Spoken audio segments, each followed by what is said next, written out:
Le damos la bienvenida. Ya por acá dijimos que fue el encuestador más acertado en cuanto a los resultados de estas elecciones, lo cual es cierto, lo cual lo recoge su data. Y le preguntamos, Álvaro, primero para un poco desmitificar aquello de que las encuestas virtuales no son iguales que las encuestas puerta a puerta, qué sé yo. ¿Por qué funcionan bien aquí ahora las encuestas que son vía internet?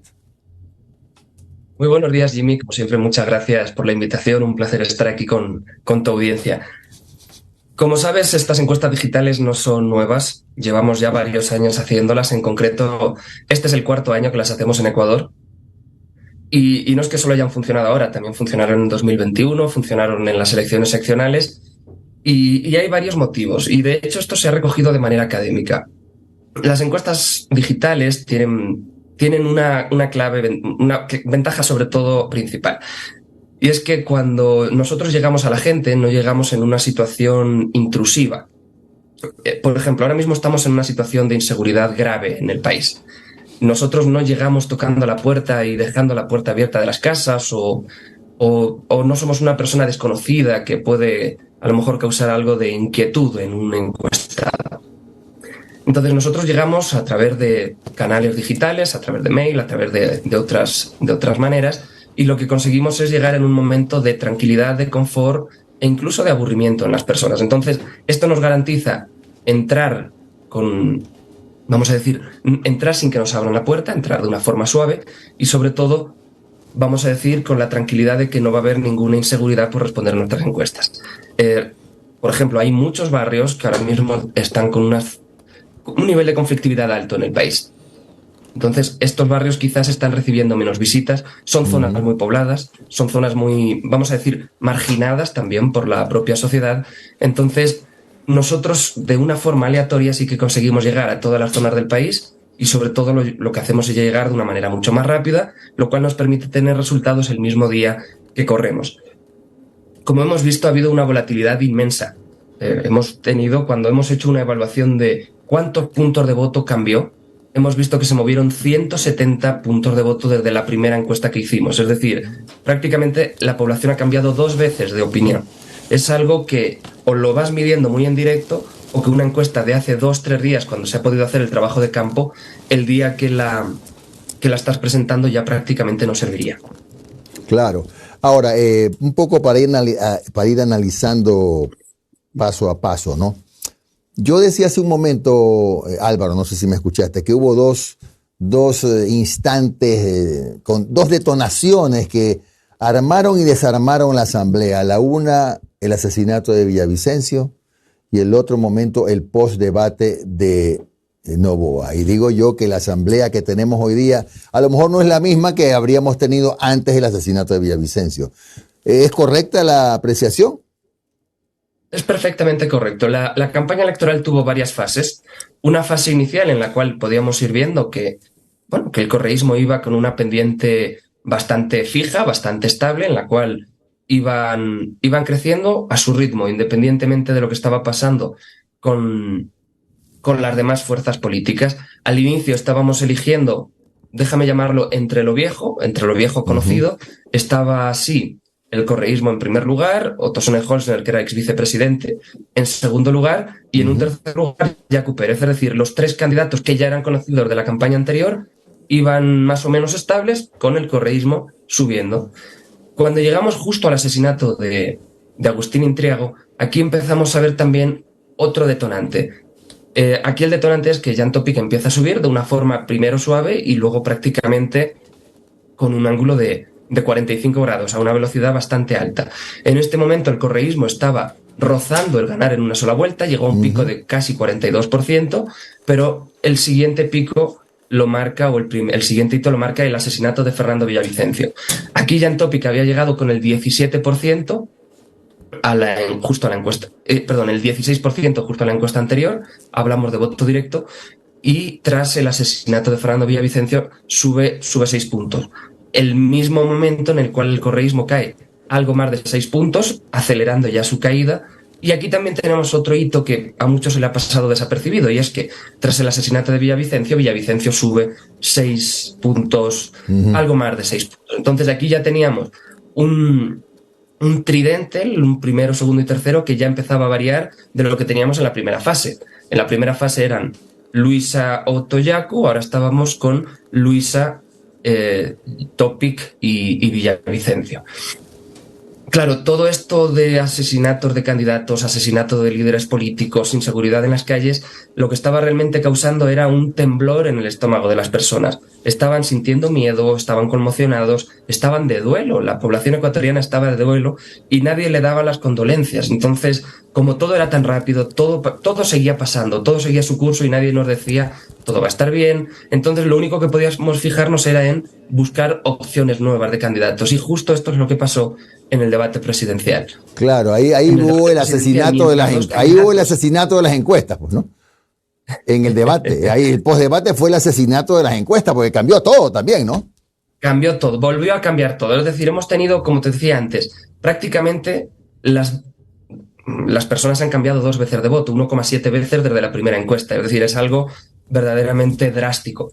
Entonces, claro, llegamos a este momento del debate en el cual la gente seguía buscando algo nuevo. Decían, no sé, puede que no me convenza lo que había, que necesitaba alguna otra alternativa, y de golpe en el debate había 2 líderes políticos que estaban peleándose entre sí. Luisa González no paraba de atacar a Jan Topic no paraba de atacar a Luisa González y al correísmo.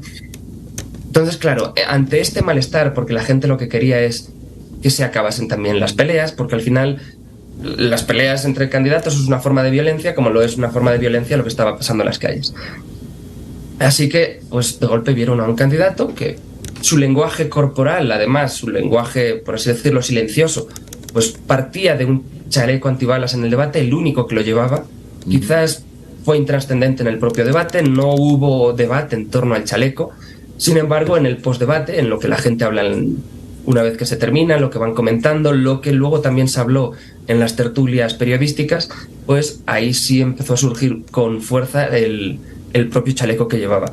Y luego también un estilo distinto, un estilo en el cual no confrontaba, utilizaba datos, hablaba del futuro del país, sí hablaba de propuestas. Él quizás fue el único que se adaptó a un formato que muchos cuestionaron, pero que en algunos casos sí les funcionó. Claro. Álvaro, y luego en discúlpame la interrupción. Debate, perdona la interrupción rapidito, porque yo quiero referirme en 30 segundos a lo que muchos analistas hoy dicen que habían advertido, que hasta el día del debate la campaña de Daniel había sido extraordinaria, de territorio, está en todas partes, que la gente no lo habría percibido.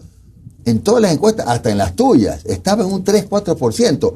Definitivamente lo que dispara a Daniel es esa exposición que no había tenido, porque mucha gente no lo había escuchado, ni visto, ni conocido. ¿Es correcto?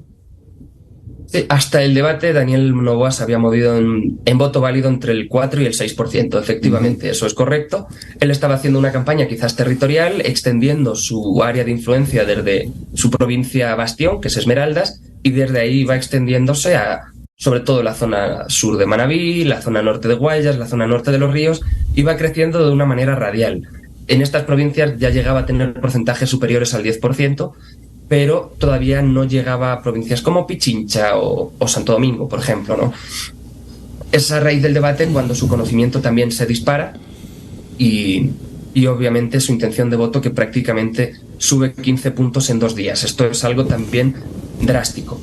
Y si lo vemos, en este momento él no estaba quitando votos al correísmo. Prácticamente el correísmo, en el momento que él sube, solo cae 1,5 puntos, 2 puntos, es algo relativamente normal. Y llegamos al 15 de agosto con algo también inaudito. Es decir, lo inaudito ya no eran las subidas fuertes. Ahora lo inaudito es que había un triple empate. Y un triple empate que duró 2 días. Estaban entre 20 y 21 Luisa González, Jan Topic, Daniel Noboa. Y claro, aquí pues nuevamente... Aquí tuvimos que escribir unas publicaciones diciendo, ya no sabemos lo que va a pasar, aquí hay un triple empate, estábamos en silencio electoral y claro, esto tampoco se podía comunicar. De alguna manera nuestras encuestas se iban compartiendo, por tanto, no me vas a dejar mentir, Jimmy, creo que también tu equipo tenía mis encuestas, y de pronto, en los 2 últimos días, comenzó a haber unos movimientos también drásticos. Quizás, esto hay que entenderlo, Jan Topic estaba creciendo a costa del correísmo, el correísmo atacó mucho a Jan Topic atacó mucho al correísmo, y quizás el electorado que previamente optaba por una opción correísta, cuando veía que el candidato nuevo en el que estaba confiando atacaba tanto al correísmo y se vendía como algo anticorreísta, volvieron a su postura anterior. Es muy probable que la explicación de la caída de 5 puntos en 2 días de Jan Topic sea por este motivo, que le llevó al cuarto puesto que finalmente tuvo. Álvaro, ¿qué tal? Omar Agente, saluda, ¿cómo has estado? Hola Omar, ¿cómo estás? Sí, yo era el pájaro ahí, el cuervo que estaba por ahí. Álvaro, a ver, mira, este punto que acabas de decir es lo que quiero analizar. Muchos hablan, y viendo tus gráficas, ¿no? ¿Verdad? No sé si las podemos compartir, Mayita, por favor, la gráfica. Se habla del crecimiento exponencial de Noboa, pero ¿qué le pasó al correísmo en esas últimas 72 horas? Porque estaba en 24 y terminó en 34, ganó 10 puntos en 72 horas.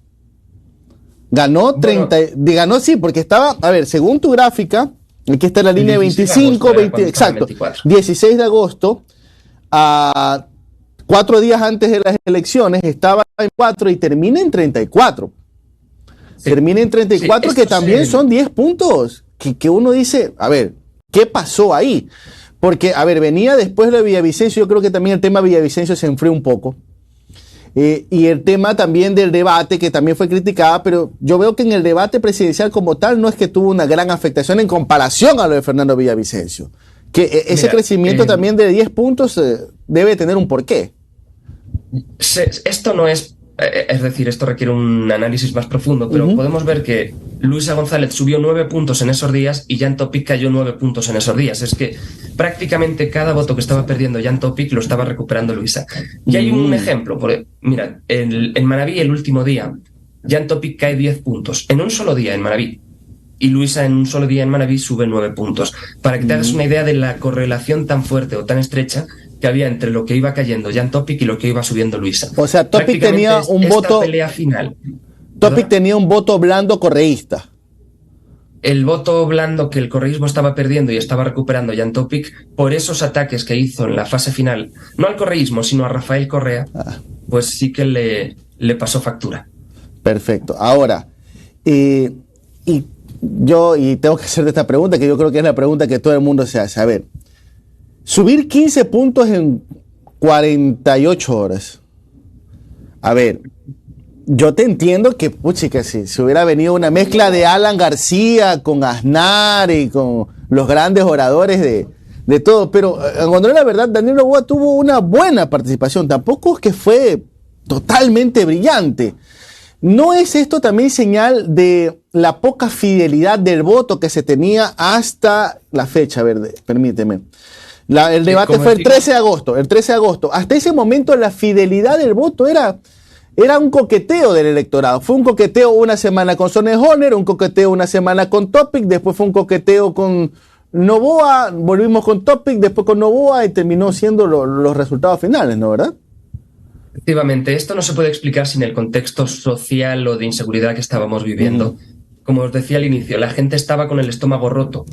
No sabían qué pensar, no sabían cómo actuar, no sabían qué estaba ocurriendo ni qué podía ocurrir. También hay otro elemento importante y es que hemos tenido una ausencia de gobierno o de Estado durante la campaña muy pronunciada. Seguramente el gobierno no quería intervenir de ninguna manera en la campaña para no beneficiar o perjudicar a nadie, pero sí que se notó un vacío. El rol del Estado, el rol de padre que a veces cumple el Estado cuando tiene que dar esta condolencia, decirle a su hijo, a su ciudadano que todo está bien, sí faltó. Y ante esa ausencia la gente iba buscando lo nuevo, lo que podía cambiar las cosas, lo que le empezaba a gustar, lo que... Y esto de lo nuevo y lo viejo tiene que explicar mucho, porque veíamos que al inicio solo se debatía entre lo viejo, las 3 opciones conocidas, y que al final, si bien el primer lugar fue lo viejo, ya lo sabemos hacer, ya lo hicimos, ya en otro gobierno tuvimos la ocasión de hacerlo, frente a 2 opciones que en las últimas semanas se apoderaron del segundo puesto, primero Jan Topic con una visión muy centrada en la seguridad, y por otro lado luego finalmente Daniel Noboa con una visión más centrada en el empleo. Que al final estamos hablando de los dos principales problemas del país. Por un lado, la inseguridad y delincuencia, que como problema es el número uno, pero que cuando agrupamos todos los problemas económicos se convierten rápidamente en un puesto, cogen rápidamente el segundo puesto, prácticamente empatando a la inseguridad. Álvaro, las dos últimas antes de darle paso a Noris. Uno, el voto de Noboa, ¿hay voto light? ¿Hay voto light del correísmo? Porque tú decías, a ver, el correísmo recupera algo de Topic, pero también quedó flotando algo por ahí de voto blando correísta que se fue con Noboa. Pregunta uno. Y pregunta dos. Bueno, es que va a sonar feo, pero ¿tú crees que si no hubiera sido asesinado Fernando Villavicencio, Construye y la propia candidatura presidencial de Villavicencio hubiera obtenido estos resultados? Bueno, vamos a decir, la primera pregunta sí te la puedo responder con más facilidad. Lo que veíamos que Daniel Noboa apenas se llevó 2 puntos del correísmo, es decir, estamos hablando de electorados no tan similares.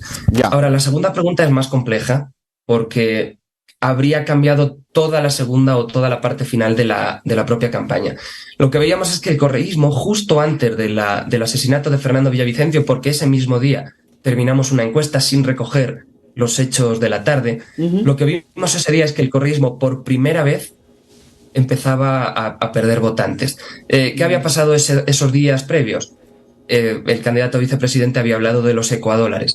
Esto fue el primer elemento que al correísmo ya le estaba bajando de ese 40% en voto directo, que luego ya después, una vez que mataron a Villavicencio, ya se fue mucho más lejos. Álvaro, buenos días. Noris Arroyave te saluda.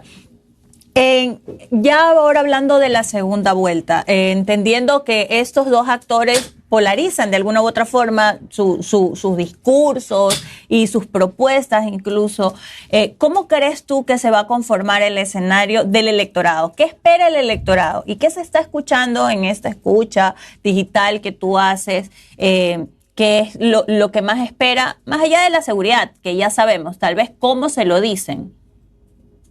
Claro, ahora lo importante en esta segunda parte del proceso electoral ecuatoriano, lo que es clave es aumentar el nivel de conocimiento, pero sobre todo con profundidad.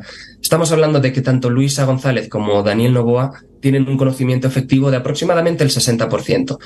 Aquí estamos solo hablando de aprobación y rechazo, dejando el no sé valorarle y el no lo conozco fuera.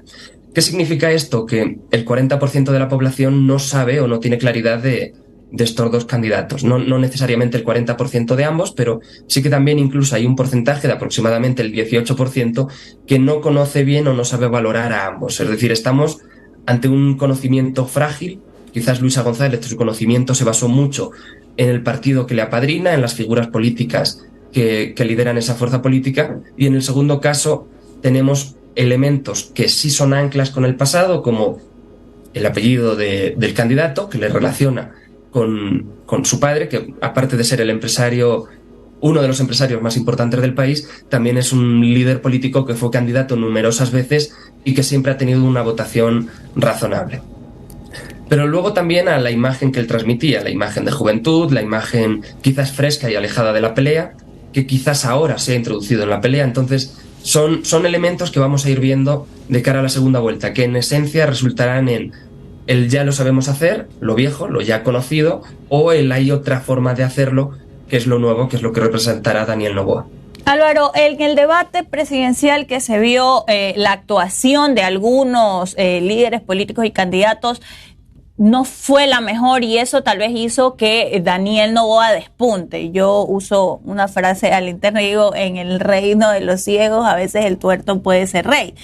Pero ya en este segundo debate presidencial, en el que es un cara a cara, y que la expectativa de Daniel, la gente sí va a tener expectativa en Daniel Noboa, porque en la primera vuelta no había una expectativa sobre él y eso generó asombro. En esta segunda vuelta, donde sí va a haber expectativa y una expectativa alta de ese electorado, ¿cuál es el reto que tiene Daniel Noboa para no decepcionar a ese electorado y para que el debate sea una oportunidad también de capitalizar aún más votos, sobre todo los blandos? Claro, aquí es turno de la estrategia. Como hemos visto, él en el debate utilizó una estrategia que le funcionó. Antes me faltaron algunos elementos por terminar de explicar. El primero es que un candidato durante el propio debate le elogió. Estamos hablando de cuando Jan Topic dijo: gracias Daniel por ayudarnos a elevar el nivel del debate. Es decir, aquí durante el propio debate ya no solo él tenía que hablar de sí mismo, sino que otro candidato hablaba de una manera positiva de él. Es decir, si él ayuda a elevar el debate es porque está siendo mejor que los demás. Estas son cosas que pueden pasar medianamente inadvertidas, pero que el electorado las va recogiendo.